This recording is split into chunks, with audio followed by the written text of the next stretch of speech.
Yeah. I mean, So did you know you made it when they made like a little bobblehead thing of you or whatever that? Yeah, I got a toy. I got a couple toys. Yeah, sure.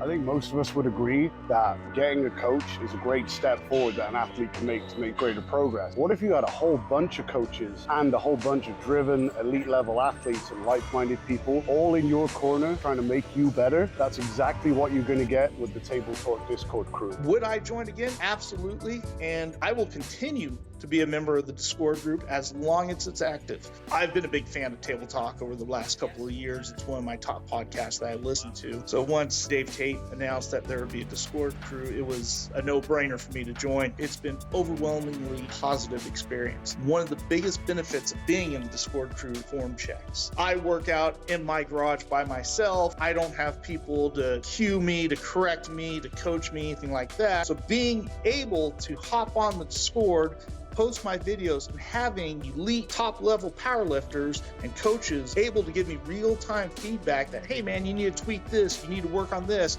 do some more accessories here, has been a huge benefit. I've seen my progression as a lifter make jumps just because of that. There's so much info on the Discord group for the members, thousands of articles, tons of ebooks, and really the best thing about it, it's like you're back in the gym, you're busting other people's balls sometimes. At the same time, you're getting really good information. It's been a blessing for me this last year, and I really recommend it. So it's just like a very busy day. And then we were putting the match together, and I just kind of wanted to do something different. And somebody's like, well, what if you like scoop a guy up on your back and then you kind of squat, another guy jumps on your back and whatever. And then you throw him out of the ring or something. I was like, oh yeah, cool. That sounds, let's try that. So we worked on that in the back, like ice cold, which is, that was the mistake. Yeah. Because it's not like it's that much weight. Say it's like around 500 pounds. It's not that much weight, but it's also awkward weight. And it's also catching weight in a bad compromised position. So I wasn't warmed up for it. And the first time we did that, I kind of felt like my knee, like something didn't feel right. And then I proceeded to do that 4 more times afterwards. And then I didn't think anything of it. And then going into the match, I didn't really warm up that well. And then I was supposed to open the match, which kind of like going through the motions to start a match kind of gets you warmed up. You know what I mean? But they, for whatever reason, cut it short. So I just did the hot tag to run the comeback, pretty much ice cold. Got in that same position. The guy jumped on my back, and I took that step back. So it was like really quad dominantly loaded, and it just ripped the patellar tendon off both sides of the bone and ripped it all the way through. Yeah. So 3, I don't even know how it's possible, with 3 full tears of the tendon. So what do you do right after that? Well, I was thinking, I was like, God, I gotta gorilla press someone now. So I'm trying to I thought I dislocated my knee. I don't know. I'm not you know what I mean? I'm not a freaking physicist or whatever. So I trying to push my kneecap down, trying to maybe get it back in the socket or something so I can get up and press someone. Yeah. But by that point I was like, okay, my knee's, it's just totally done. You know. So then what was the exit like?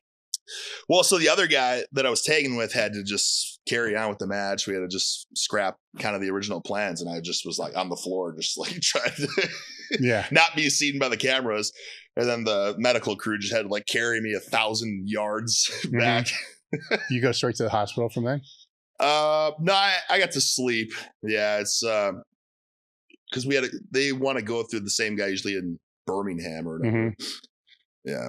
So you had to travel with that? Yeah. How's that? Horrible. Because you can't walk, right? I mean, the tendon's off. You're not. They wanted to get me to like the hospital ASAP. So they had me take like the surgeon's private jet. Yeah. But it was like tiny too. So it's just it was a pain in the ass. Well, we should probably navigate this a little bit because people will hear quad tear and it's not like a quad pull. I mean, no, that's what I always said. Yeah, like, I tore a muscle. No, you're not moving. Yeah. I guess you could limp, kinda. No, I can't do anything with that. The tendon is destroyed. Yeah. Shredded to be. He said it was like trying to sew like hamburger helper back together or whatever. Yeah. Like how long did it take to get the surgery? Like to what? To get into surgery? Like 2 weeks, a week to get into surgery. Yeah, you get into surgery. Instantly. Yeah, it was the next day. All right. Yeah. All right. And then how'd that go? It was great. I think I really realized surgery. Yeah, I think I really realized I had sleep apnea because, my wife was with me, so she was kind of like monitoring my vitals, and I had like no oxygen when I was sleeping. So she asked them if they could put some oxygen in me because my oxygen was down to like 70 something, which is like dangerous. So then when they had the oxygen in my nose, like I had like the greatest night's sleep ever. Yeah, I'm like, man, for sleeping in a hospital bed like upright, I feel really well refreshed. How did it go post-surgery? Because I've known people that have had that same thing, and some go good, some don't go good, some get infected, some don't get infected. Oh, thank God. No, I didn't get an infection or anything. Yeah. So I think it went pretty good. Yeah, honestly. So they didn't clear me until like 9 months, but I probably could have been cleared after 3-4 months. Yeah. They were going to bring me back to TV after, let's see, I had the surgery in April, May, I think it was June, end of June or July. So 2 or 3 months. So I'm assuming 2 days after surgery, you're training. Yeah. Yes. Yeah, I got the videos up there. I was crutching around the neighborhood. Yeah. And then I was like, can I walk on this? Which obviously is a horrible idea. But the surgeon's like, well, it's like, because the knee's immobilized and stuff, it's like, I don't think it'll hurt, but just do what you're comfortable with. So then I'm trying to like walk around the neighborhood and stuff too. How long till you were not immobilized? I think maybe a month, I want to say. Okay. I can't remember the specifics that well, but yeah, I recovered pretty quickly. It's just a matter of getting to that, like, now it's just the point of getting back to 100%, which takes forever. I know for my first surgery that it takes like 2 years. So at that time you decided to bulk up. Why? Oh, because I wanted to come back bigger and better than ever. All right. How heavy did you got? Like 290 something? Right? Yeah. Well, how was that? Very bloated, 295. Yeah, I assume that. Yeah, but how was it just moving around? Dude, honestly, I felt fine. I mean, I never sleep well. I just have this undiagnosed sleep apnea that I learned to live with. You can diagnose it, Getting a sleep app's not that hard. I know. I don't know, man. Facebook Marketplace, eBay. You're creative. You can find a sleep app. They auto-regulate. I don't know. It's just pulling the trigger, Yeah. You're not interested in sleeping right now in your life. That's fine. I just kind of like what I'm doing, But the mobility wise and all that, as you got bigger, it really didn't. I mean, obviously you're fucked up because they actually said too, because I got my mobility back in my knee, I was able to fully bend it. They said that like bigger guys get it back more easily or something. Yeah. I don't know if that's just because maybe our body weight's more bulbous and we can squat and stretch that tendon out more or something. In. But I don't know. Yeah. It could be. Yeah. So the plans were to come back and then that side railed. Yeah. I don't know if we should get into it, but it's all the WWE scandal stuff. Like, well, whatever. I mean, it is the business, right? Yeah. Did you know beforehand, or was it just kind of like, no, you're done? Of what? That my career was over, basically? Well, I don't want to say it's over, right? So I didn't say retired because you never know. Yeah. I purposely said spent 6 years, right? That way you're not in this thing that, well, I guess a comeback's always good too. Yeah, of course. So there was no notice. Well, so everything was basically very confusing. Yeah. Right. So I had travel booked. So we had this app that they had like our flights, what shows we were going to be at and all that. And I was booked for like 2 months out. My travel was all booked and everything. So I'm like, oh shit. And next week I'm going back to TV. And then, we got the talent got this mass text message from like Vince, like, well, it looks like it's time for me to retire. I'm stepping down. Was that around the same time as the acquisition? It was like, yeah. Maybe it was right before it came out, or maybe it was right after it came out. I'm not sure. But or you're talking about the TKO deal? Yeah. No, that was before. I think it's because they wanted to keep that like squeaky clean. So you're not squeaky clean? Well, it has nothing to do with me. Yeah.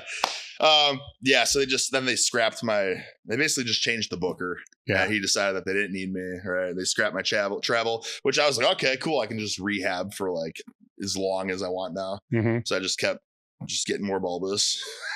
So what was it like being on TV then? Like the first time you saw yourself? Once I returned? No. Yeah. Well, just when you started to begin with. Oh, right? Because you go from, doing laps around your with the cul-de-sac and on a bicycle for world record time. Yeah. Right. Yeah. And for your YouTube presence in front of 100,000 people, maybe that one might have done better than that. Right. The Guinness World Record. Yeah, the Guinness World Record. So you go from that you know, to then being on TV. You know, so that's pretty cool. Yeah, it was very validating because I always knew that I had something to offer. You know, I was different than anyone else. So it was validating basically. It was, you know, strange how it all happened. Like, because normally when you're in development, you get used on the developmental show, and then they decide like, oh, he's ready to go up to the main show. Yeah. And for me, it was just like Vince just saw me because they weren't doing anything with me. So I did like this third party Old Spice ad campaign because they needed someone that was like entertaining, looked like a wrestler, but nobody knew who they were. So I was like the perfect candidate for it. And they saw me and just called me up to TV. So I was like, wow, finally. It was like my big break, you know? It was awesome. Yeah. So did you know you made it when they made like a little bobblehead thing of you or whatever that? Yeah, I got a toy. I got a couple toys. Yeah, a shirt and all that. No, dude. I mean, that was like probably like one of the best years of my life, just because like I was going arenas, like just like I'm like a huge like Iron Maiden fan and stuff, and I was going to all these arenas, Iron Maiden posters, and I'm like kind of like playing guitar and like you know what I mean, like sold out arenas and stuff. How did the guitar thing get integrated? Hey guys, real quick, we realized that something ridiculous, like 80% of the people that watch the podcast don't subscribe. So subscribe to the channel and make sure to check out the description for more details on the guest, you know, links to their pages, and give us a few days, but the show notes will be there. Or not the show notes, the timestamps. Hey, we're just rolling with this thing right now.